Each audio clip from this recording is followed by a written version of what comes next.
Life is hard for us out there nowadays. We travel these roads looking for answers. Sometimes we get them, other times we don't. I have to say, some of the best ideas I have ever come across has been riding on those trails with my best friend. Something about saddling up my horse and riding across the green fields really opens the eyes to the great wonders of God. God seems closer on those rides in the open air. There is only one voice we should perk our ears up for and listen to. So, sit around the campfire and listen to what I have learned these past years. The lessons God has taught me while being on my horse. That is not my voice. I wish it was. Thank God for AI, right? So, gosh, thanks. That was, the guy who put all that together is Josh Crump, and he's sitting right back there, and I want to say thanks, Josh. Yeah. Yeah, it's a good, yeah, it's good. He's a gem. Oh my gosh. The other thing I want to do this morning is, let me just say about voice. So I was at cardiac rehab this week, and I was doing, yeah, welcome to my world, right? Cardiac rehab, yeehaw, yay. Here we go. And so I'm talking out in the main common area where they have all the fitness equipment and everything, right? And they're getting me hooked up and wired up and everything, and they're asking me all these questions. And this gal comes out of the office back behind here, walks out, looks at me and says, "You should be in radio," and then walks away and goes back in her office. I'm like, what, I don't have a face for television? What, right? What happened there? I mean, I'm supposed to just, okay, fine, whatever. It's like, I've had people like, wow. I literally was at Disney World in line, and somebody turned around to about 5 people in front of me and said, "I know that voice." And it was a friend of mine from here who was there, and it's just, yeah, it's weird. It's weird. I had somebody call me not long ago. I've done a couple of documentaries things as an extra, and so my voice sometimes gets pulled into those. And somebody called me the other night and said, "I'm watching a documentary. It's on George Washington. They're down in Independence Hall, and I heard your voice." And I'm like, yeah, that was me. I did that one, right? Yeah, it was fun. We did an all-night shoot in Independence Hall one time. It was kind of fun. Because those are the kinds of things I get to do, right? Let me say one other thing. Gosh, I've got a ton of stuff in my head this morning. There's a guy I want to grow up to be like. Anybody have one of those? Yeah, right? And he happens to be in the room right now. And tomorrow he turns 90. Yeah, right, I heard that, right? So if you're home with us, feel free to sing along, because we're going to sing happy birthday to Ted Yo this morning, who turns 90 tomorrow. Right. Happy birthday to you. Happy birthday to you. Happy birthday, dear Ted. Happy birthday to you. Love you, my friend.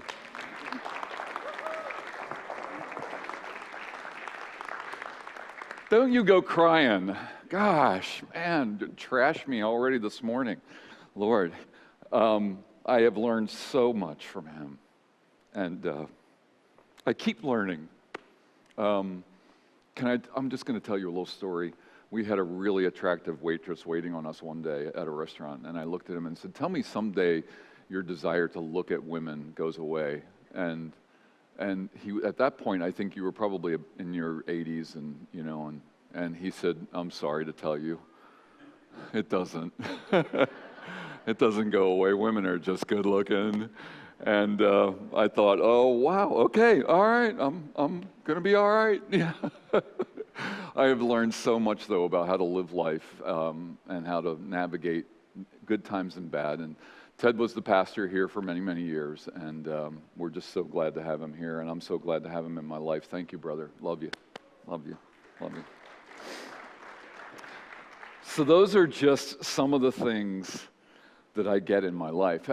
So maybe you have I'm going to ask a question. Do you have something in your life that you thought you would never have?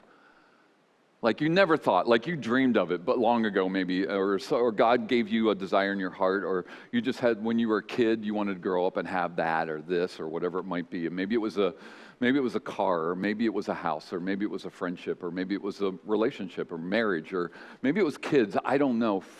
So at 18 years old, I was stationed at a base just outside of Memphis, Tennessee. I had joined up in the military. I was in the Marines and finished boot camp and got sent to my first school to learn how to work on the electronic systems in aircraft.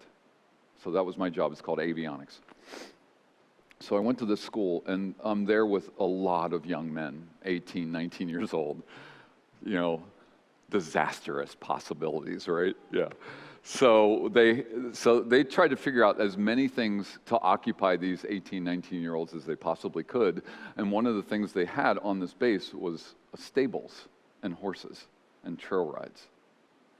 And so I realized real quickly how much I loved horses, because every chance I got, I was out trail riding on one of their horses. And finally, one of the stable guys came up to me after one of the trail rides and said, "So I see what's going on here. How about if I make a deal? If you clean stalls, you can ride any horse you want, any day you want." And I said, "Deal," right? And so I literally would go out 3-4 times a week. If I wasn't in class, or it wasn't nighttime and I was asleep, or I wasn't pulling duty or something like that, I was at the stables cleaning and then saddling up. I know this, you're going to find this really challenging to believe, because I do. I had a pair of cowboy boots and a cowboy hat. They are long gone. I ride English now and not Western, but yeah. But it was an offer I couldn't refuse, right? It's like, okay. And, it kept me out of trouble probably, because I had lots of friends who were getting in trouble. And I connected, and I realized I had a love for horses. And I realized that a dream of mine was to one day have my own horse. And I knew it would never happen. They're too expensive. I don't have the property. I don't have the friendships. And so I would ride. I always found somebody who had a horse who would let me ride their horse, which was convenient, right? They paid all the money. I got to ride the horse, right? Yeah. So it was kind of a nice deal. And then one day I'm sitting talking with a friend of mine, and he has horses. His wife has horses. Let's be clear, because that's the way it usually goes, right? And he said, "Come out and see my horses. Maybe you could ride our horses." And I'm like, "Great." And so I rode his horses and rode their horses for a little while. And then one day, a couple months, maybe 3 months into our friendship, and they're learning that I knew how to clean stalls and ride a horse and everything, they said, "So we had a conversation and we decided to chat with you a little bit. We would like for you to do something for us that we've been looking for." And I said, "Okay." They said, "We would like for you to get a horse and put it here on our farm and help us, because we can't go anywhere, we can't do anything, because every morning and every night you got to tend to the horses." It's what happens with large animals like that, right? If you're a farmer or have ever been around farming, you know that you just can't get away. You don't have vacation. I know farmers who never took vacation, ever. And I said, "So what are you talking about?" He's like, "Well, maybe 1 or 2 days a week you come out and clean stalls, and then if we go away, you take care of things." And I said, "So I get to put my horse here, and all I have to do is clean stalls?" They're like, "And take care of things if we go away." I said, "How often is that?" He said, "We've never been away." Yeah.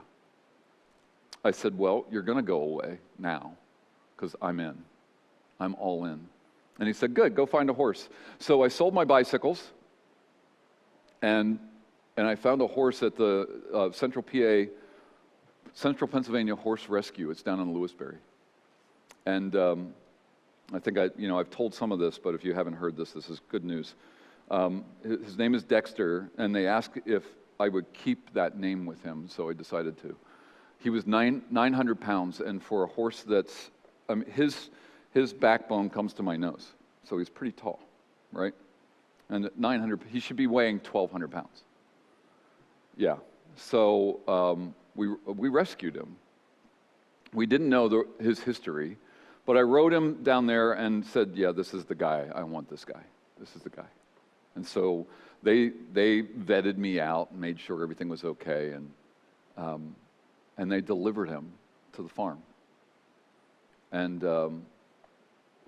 this is the day I got him. Yeah, that's the day. Yeah,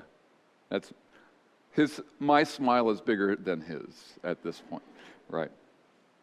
Yeah, horses smile, I can guarantee it. So I can't tell you how grateful I am to Trent and Michelle for making a dream come true that started when I was 18. I don't know if you have that in your life. I don't know. I don't know if you got a dream when you were young and now it's starting to come true. Maybe it could be an occupation you always wanted to be. What? I don't know. I don't know if your dreams have come true, but mine have. At least this one, right? I mean, I have lots of other dreams that have come true. I never dreamed that I'd have kids. I never dreamed that I'd have grandkids. It just, yeah, okay, great, good idea. Let's do that. I'm a guy. But as that's happened, I mean, it's been wonderful. And as a matter of fact, on Tuesday, we fly out. Our family here, we're flying down to Florida, and our family there is converging, and our whole entire family is going to be together for Thanksgiving. Right. I'm looking forward to it. Yeah. I haven't hugged my daughters in a while. So it's your fault. You started weeping a little bit, and now there I go. So, I mean, I can't tell you how grateful I am that I get to, my level of thankfulness is off the chart. And so one of the things, I appreciate our friendship. We've gone well beyond what we ever dreamed. We hang out together. We care about each other. They can call on me, I can call on them. We go out to dinner. We have a great time being friends, Trent and Michelle and Julie and myself. And it's kind of my retreat center. When I need to get away, I get in the truck, drive 15 minutes, and I'm away from everything, especially when I'm on a saddle. Some of you have something else that you do. I have friends who do all kinds of other things, whether it's golfing or whatever it might be, skiing or whatever, and that's your retreat. This is mine. But I've made it my job to make it so that they know how grateful I am. That's my job, right? I want them to know every single day how grateful I am by doing things that they didn't expect or didn't need me to do, but I did them anyway. And that's just my way of saying thank you, right? But wait, there's more. The series has been about things that I learned about my horse. I learned about God from my horse. And so there's a Bible passage. I'm in, if you have your Bibles with you, and I hope you do, Philippians chapter 4. If it could be a digital Bible, it can be the one under the seat in front of you, that's the one you depended on. I'm in Philippians chapter 4, and I want to talk about what it means to be thankful, because this is a Sunday right before Thanksgiving, and here's what I know about my life, and here's what I think I know about maybe your life, and that is this. We get to Thursday, and because everything is so busy or hectic or crazy, I don't know if your family might be crazy. Anybody? You have crazy family members? Maybe your whole family's not crazy, but there's that one, right? And so things are going to get crazy, and we forget to take a moment to give thanks, right? On the day when the whole nation shuts down to give thanks, we forget to give thanks. And so we're going to talk about what that looks like today and purposefully do so in what I've learned about God through my horse. And so we're in Philippians chapter 4. I'm going to start at verse 10 and read through verse 14. And I want you to hear the word of God this morning as we take a listen and look at our own lives and thankfulness and contentment. And so here's what it says. How I praise the Lord that you are concerned about me again. I know that you've always been concerned for me, but you didn't have the chance to help me. Not that I was ever in need, for I have learned how to be content with whatever I have. I know how to live on almost nothing, or with everything. I've learned the secret of living in every situation, whether it's with a full stomach or empty, with plenty or little. For I can do everything through Christ who gives me strength. That's a t-shirt, by the way, right there. All right? I can do everything through Christ who gives me strength. Even so, you have done well to share with me in my present difficulty. This is the word of the Lord. Thanks be to God. When we got Dexter, we didn't know what his background was, and he, at times, was a handful. We didn't ride him at first because we wanted to see what kind of horse he was and what kind of training he brought with him. We were not quite sure. He had several scars. He had 2 different brands that we didn't know what they meant. So he had been around a little bit, right? And he had gotten he was an Amish buggy horse out in Ohio, is what we're told. And he had gotten a stone from a car that hit him in the right eye and blinded him. And so his right eye is blind. Sounds like just a mess, right? No wonder they took him to New Holland to sell him, and who knows what would have ended up. He probably wouldn't have survived it. So they just wanted to get rid of him. And at a grossly underweighted horse, we brought him to the farm and we started working on him. We had a farrier work on his feet, and we had a specialist come out and tell us what grain to use and check the hay for its composure and for its healthiness. And, we weren't quite sure what kind of horse he was going to end up being. We don't even really know. We could do probably a DNA test or something, but we really don't know what breed he is. We're pretty sure he's a mutt. Anybody own a mutt? Some of you are looking at your husbands right now. Yeah, it's me. I'm a mutt. But Dexter's a mutt, and he's got thoroughbred in him. He's got standardbred in him. We see all kinds of other breeds in there as well. But what's been wonderful is my lessons about Thanksgiving that I'm being taught because of him. So when I got Dexter, somebody in the congregation, her name is Marianne Coral. Some of you know Marianne. Marianne comes to the 10:30 service here at Crosspoint Church and has been here at Crosspoint Church for many, many years. She is I know her because she is a funeral director and owns a funeral home, Kimmel Funeral Home, down in Harrisburg. And if you ever need those services, she is phenomenal. Hopefully you never need those services. I had a friend of mine this morning says, I told my wife I wanted to be cremated, so she made me an appointment this week. Pre-arrangement, I'm hoping, right? Pre-arrangement, right? So Marianne comes to me, she's like, so you got a horse? I said, yeah. She said, do you need any help? I said, always. What can you offer me? And she says, well, I used to train horses and people. And I said, my horse is your horse. You can ride my horse anytime you want if you're willing to train. And she said, deal. Deal, right? I'd been given a deal. Why shouldn't I share the deal, right? And so she was a godsend in my life. She not only trained Dexter, but she also trained me. And she's pushed me, and we've become very close friends. What that means is she yells at me and gets away with it. She's the only person who can do that other than Julie. Right? She literally is allowed to yell at me. Stop that! That kind of stuff. But then she also challenges me, which nobody else is allowed to do other than Julie. She'll say like, okay, it's no stirrup November. I'm like, what do you mean by that? She said, take your feet out of the stirrups and ride without the stirrups. And I'm like, no! Do you realize how much security those things give me? She says, yes, I do. And you're going to lose it right now. And learn how to ride him without the stirrups all November. And I'm like, no, I'm not. I am not doing that. She said, yes, you are. I said, well, maybe tomorrow. And she said, no, today. So we had this great relationship. So not long ago, we did something I never dreamed of doing.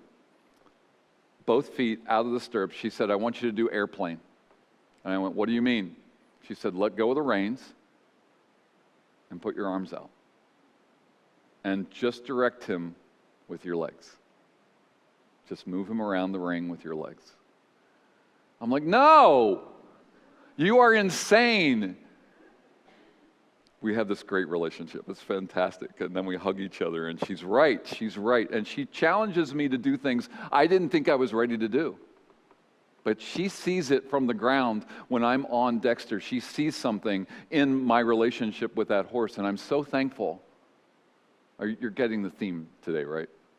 I am so thankful for what she sees and the relationship that I have, not just with my God, but through one of his creations who wants to work with me that desperately, who wants to know me that well, that he can let me, a 1,200-pound animal who does not want something on its back, is allowing me to move him with my hips and my legs. And that's all. He trusts me that much, and I trust him that much. And it's crazy. It's insane. They're like, no, this is never something I imagined. It's never something I dreamed. And so thank you, Marianne. And thank you, Lord, because I'm living out a dream. And it's taught me a level of thankfulness I didn't realize was possible. And maybe today, that's something we all need to learn, is a level of thankfulness that we never thought was possible. And as I listened to the Apostle Paul talking to the church in Philippi, he's saying to them, look, I've learned contentment. And contentment and thankfulness go together. You cannot be thankful and not be content. It's impossible. If you are content with what you have, the thankfulness starts pouring through your body. You don't have a choice when you're content with what you have. And that's what Paul is saying to the church at Philippi. He's saying, thank you for helping me, but I've learned to be okay no matter how much I have, no matter how little I have. If my stomach is full or my stomach is empty. And we know what that's like, right? And so I've learned this level of thankfulness. God has for some reason, and I still don't know why, has chosen to give me one of the desires and dreams of my heart. And in doing so, I have learned a level of thankfulness that has challenged me to be a better man, a better believer, a better disciple, a better husband, a better father, a better pop-pop. Yeah, my grandsons have met the horses. And it's challenged me to be a better friend and a better person, and to be thankful with what I have. And I pull into the Black Hawk Ranch, and I'm driving up the driveway, and I'm thinking, I still don't believe I'm doing this. It's been over 5 years. I still don't believe I'm doing this. It's insane that I get to do this. Some of you walk into your house and you believe that. Like, I can't believe I get this. Or you look at your spouse and say, I still can't believe I won you, that I have you. Or some of you, it's a health issue, and you're like, I still can't believe I'm here. I still can't believe I'm healed. I still can't believe I went through that. I still can't believe I got through that. I still can't believe you stayed with me going through that. Right? I mean, the thankfulness that we should have comes out of a contentment with what God has given to me, and Lord, thank you for what I have. And some days for what I don't have. I don't know what I don't have, but God does. Because God said you don't need that, and has taken it from me. And I've learned through those processes to be okay with that. To be okay with that. And so when I swing my leg over that saddle, my first thing, I sit for a moment and I just thank God for giving me the desire of my heart. And excuse me, and fulfilling a dream. My gosh, God does that. And if I'm not thankful for that, shame on me, right? And shame on us when we see the wonderful things in our lives. I turned the key in my truck this morning and it started up, right? I mean, I'm a truck guy. God, yeah, I'm allowed to own a truck. I love that. Right? I am not going to buy a pair of cowboy boots, though. It's just not going to happen. I've been challenged, but I just don't see it. And so the day I do, which that could happen, I promise I'll wear them here on a Sunday morning. But here's the other thing. Wait, it gets better. Here's the other thing. And this happened last night.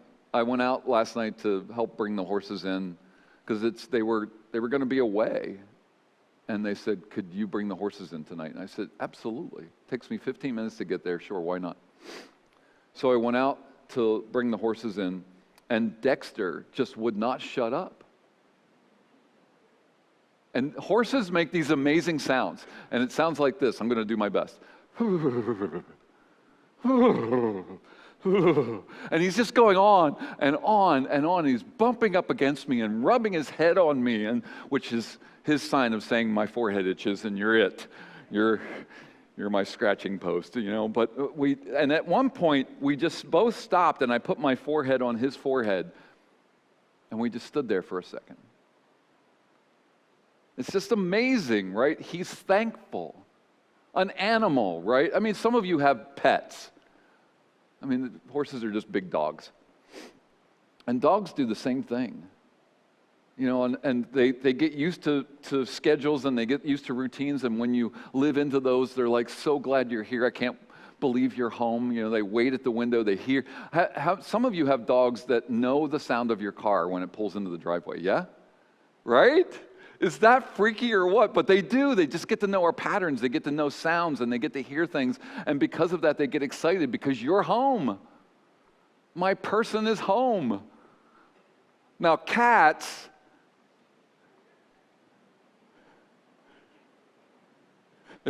it's just different, right? Cats are like, yeah, you're home.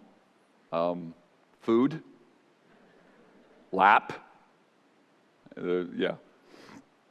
This passage, though, has learned me in all of those things through because not every day is great with Dexter. There are days when, not long ago, he reared up on me, he got scared about something, and, you know, kind of freaked out a little bit, and I got a little angry with him because he didn't need to do that, right? He didn't need to do that. Of course he did. He's a horse. And not every day goes great. There are days when I've done things that have just been like very human and stupid. But for the most part, I mean, he'll come over and he'll lick me. He'll like lick the side of my face. And I've learned that that's wonderful, right? When he first did it, it was like, ooh, I mean, you know, that's gross. And then now I'm like, I look forward to it. And I'm thankful. And I've learned this new level of thankfulness that God has done something in my life, and I need to just so fully sit into it and be so appreciative. And here's what it says, verse 12, I know how to live on almost nothing or with everything. I've learned the secret of living in every situation, whether it's with a full stomach or empty, with plenty or little. Thanksgiving is learning a level of thanks. And it's a process. Look, he says it's a learned process. You can be taught how to be thankful. I have learned, he says. It's something we can attain.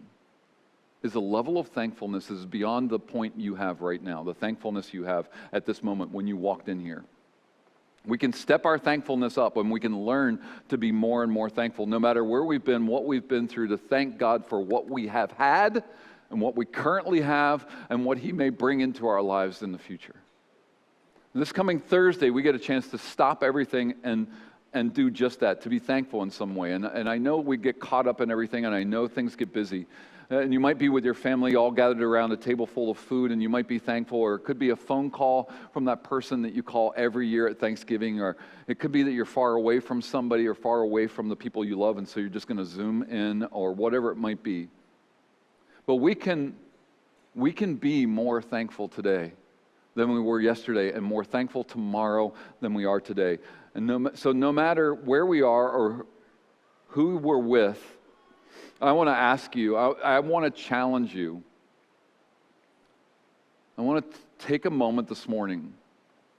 I want to ask you to take that program, and if you noticed, we did not do any teaching notes or any lines or anything. Here's what I want you to do. Grab the pen that's in that little pocket in front of you, or the pen that you brought with you, and I want you to write down, I'm going to give you a moment to write down the things you're thankful for. And the moment begins now. Take a moment. Maybe you're just going to write one thing. Maybe you're just going to write one thing. I know some of you in the room are like, I don't want to do this. I get it, but do it anyway. Do it anyway. Do it reluctantly. Write down the things that you're thankful for. And I don't care how long the list is, and if you want to sit here after the service is over because you're still writing, I get it. Or maybe it's just going to be one thing. Maybe it's just going to be one thing you're thankful for right now. Maybe it's because you're still here. And one of the phrases that Julie and I use around the house is, I didn't die. 12% of the people who go through what I went through survive. 12. I didn't die. I have found a new level of thankfulness, I can assure you. How about you? How about what you've been through? Where God has taken you, what God has granted into your life, what God has blessed you with, what God for some reason gave to you and you still don't know why, but there it is. What are you thankful for? What are you thankful for? What are you thankful for?